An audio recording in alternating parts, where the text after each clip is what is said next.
avoiding bombing infrastructure in Iran. Well, so you asked if there's new information, and I don't, unless I have a text message from Steve. Well, I do have a text message from Steve Witkoff. Wouldn't you like to know the subject of this message? But no, I need to read it first before I talk about it. But here's what time is it in the United States right now? Okay, that makes sense. All right. Okay, so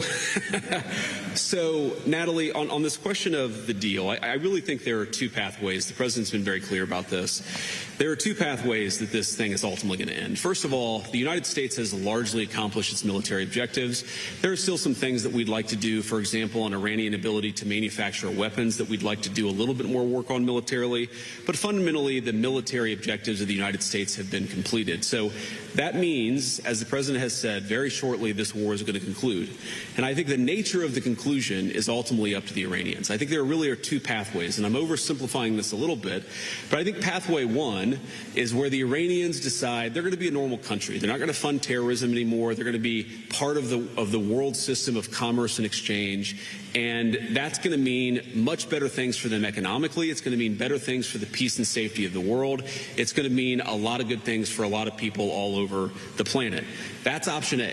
Okay. Option B is if the Iranians don't come to the table and they stay committed to terrorism, to terrorizing their neighbors, not just Israel, but of course their Arab neighbors too, then the economic situation in Iran is going to continue to be very, very bad, and frankly, it will probably get worse. And so what the president has asked his entire team to do, particularly Steve Witkoff and Jared Kushner, is to figure out what are the contours of a potential deal. What are they willing to do? Because militarily, it frankly doesn't matter one way or the other to us. It's fundamentally a question of what does this look like afterwards, and that has been what the negotiations have been focused on.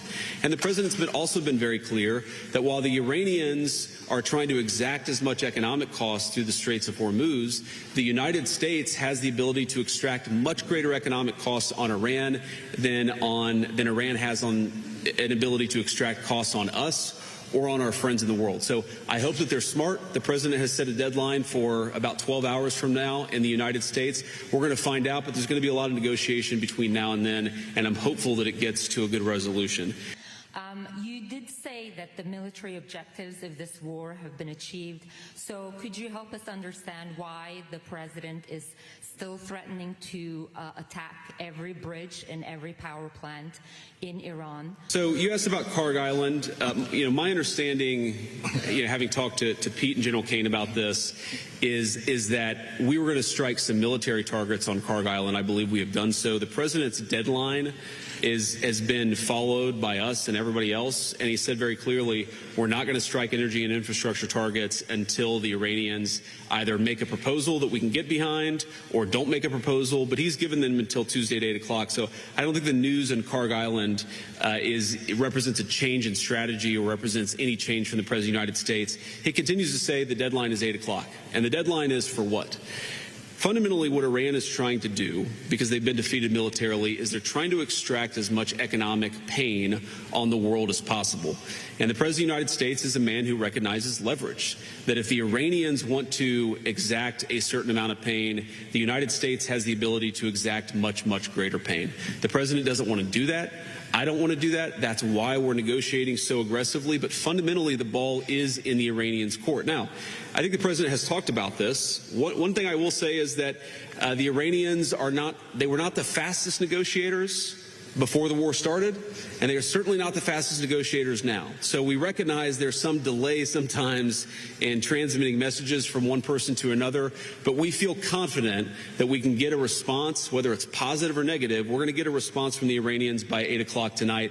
I hope they make the right response, because what we really want is we want a world where oil and gas is flowing freely, where people can afford to heat their homes and cool their homes, where people can afford to transport themselves to work. That's not going to happen if the Iranians are engaged in acts of economic terrorism. So they've got to know we've got tools in our toolkit that we so far haven't decided to use. The President of the United States can decide to use them, and he will decide to use them if the Iranians don't change their course of conduct. ships that have been able to pass the Strait of Hormuz are just reaching Europe. Now that there is no oil coming from Russia or from Middle East, what do you think will happen with Europe, with Hungary? My attitude towards military conflict has always been to pray that we're on God's side. And my own view is that we're doing this for the right reasons. We're doing this because we don't want a regime that has committed acts of terrorism to have it the world's most dangerous weapon, because that would mean a lot of innocent people dead. I certainly hope that God agrees with the decision that Iran shouldn't have a nuclear weapon, but I'll keep praying about it. And if he gives me a good answer, you'll be the first to know, Natalie. Thank you all. Thanks, Victor. Thank you.